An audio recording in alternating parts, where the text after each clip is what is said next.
O que você precisa para crescer é de processos. Se você não tem processo, você pode até sobreviver. Você pode, sem processos, cara, ficar 14 anos trabalhando. Que foi o caso, por exemplo, do Wellington. O Wellington ele tem processos, mas ele não tinha só o da prospecção. Ele tinha uma outra fonte de captação de clientes, que era através de parcerias e de indicação.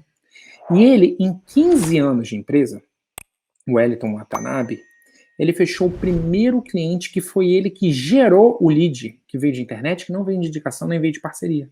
O que acontece é o seguinte, quando você tem processo, você consegue crescer mais rápido. Mas sem processo de prospecção, não significa que você não vai crescer. Às vezes você vai levar 14 anos para chegar num tamanho que você queira. E às vezes você passa 14 anos e não chega no tamanho que você quer. Agora, se você tem processo, primeiro, você está trabalhando de forma profissional, como uma empresa profissional, você é um empresário profissional, sabe? Você está trabalhando sério. E toda empresa que se preze tem que ter processo de captação de cliente. Desculpa, na minha opinião, isso é uma obrigação do empresário. Qualquer coisa que você esteja fazendo fora disso, cara, é como se você tivesse com um barco com o motor desligado à deriva. O próprio mercado vai dizer, se o mercado aquecer, apareceu 2, 3 clientinhos aqui em indicação, tua empresa cresceu. Opa, veio a crise, perdi 5 clientes, a empresa diminuiu. Cara, tudo bem, você quer viver assim? Eu não aconselho isso para ninguém.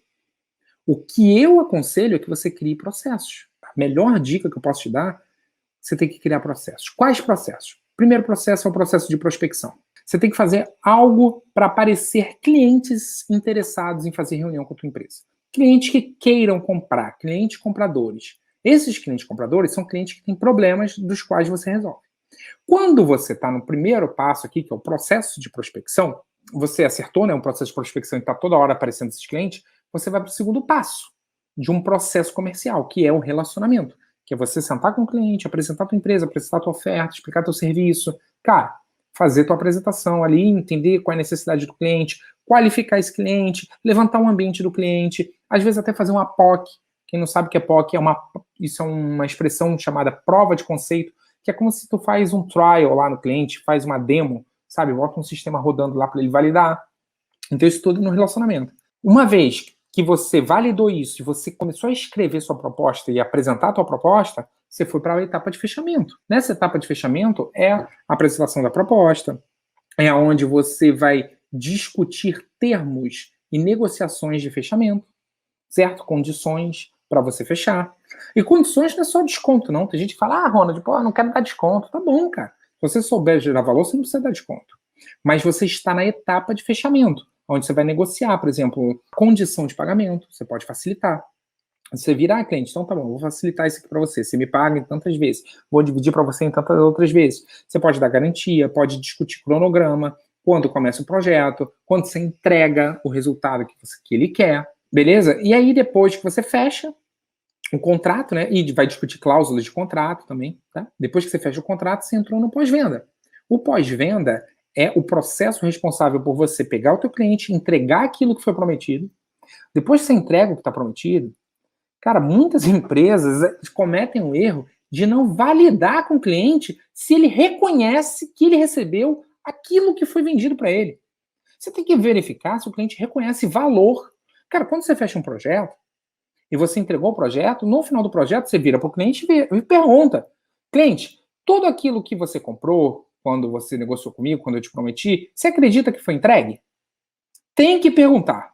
Se você nunca perguntou, é porque talvez você não sabia, mas a partir de agora você sabe, tem que perguntar. Por que tem que perguntar? Porque quando você pergunta, você tem a chance de verificar se o cliente está reconhecendo que recebeu o valor ou não. Se ele reconhece que recebeu o valor, tu vai para a próxima etapa, que é criar uma nova oportunidade.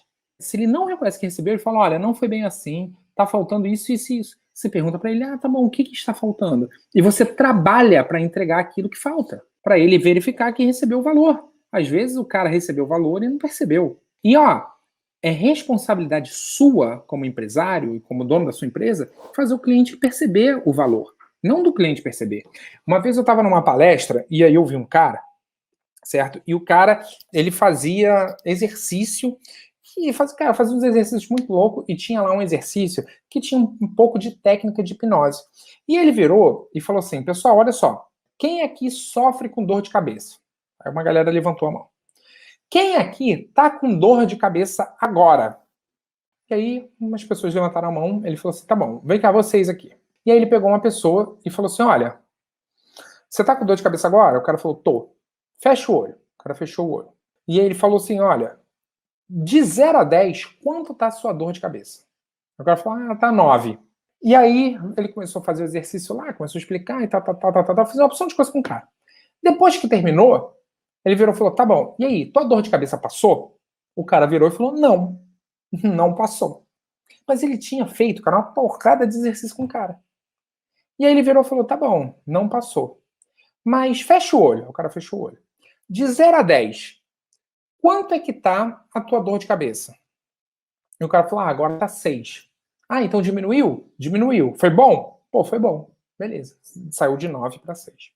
E aí, beleza, fez esse exercício e ele falou assim: olha, é o seguinte, toda vez que eu faço esse exercício, eu sempre pergunto antes para a pessoa, para ela me dar uma nota de quanto que ela tá. É como se ela fizesse uma avaliação.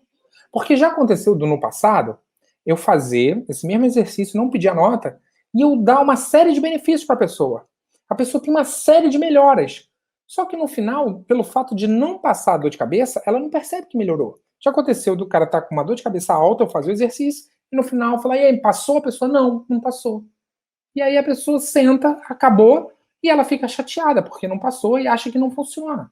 Só que, na verdade, funciona. Uma dor de cabeça alta, né, 9, passou para 6. Pô, 6 é muito melhor que 9, entendeu?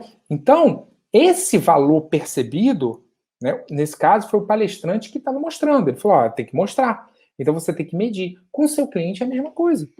Então, faça um antes e depois. Quando você começar um projeto, cara, mede como é que está o ambiente, mede os problemas que ele tem, documenta isso. Entrega teu serviço. No final, você volta lá e fala: cliente, aí, melhorou? Se o cliente disser que não, você fala: olha, quando eu comecei tinha esse problema, esse. Quantas vezes isso acontece agora? Ele fala: nenhuma. Melhorou? Aí ele fala: realmente, melhorou. É sua obrigação como empresário fazer o cliente perceber a melhora. E aí, a tua tarefa no pós-venda, depois de entregar o serviço, você tem que perguntar. Se o cliente disser que não melhorou, você não tem que ficar pé da vida com o cliente, nem xingar o cliente. Você tem que pensar: beleza, como eu faço ele perceber que melhorou? Isso é uma responsabilidade sua. E se ele falar que não, você tem uma grande oportunidade de entender por que não melhorou, pelo ponto de vista dele, e trabalhar para melhorar. E aí, o maior erro do pós-venda é não cavar novas oportunidades. Você precisa cavar novas oportunidades. E aí você só pode cavar novas oportunidades se o cliente está satisfeito.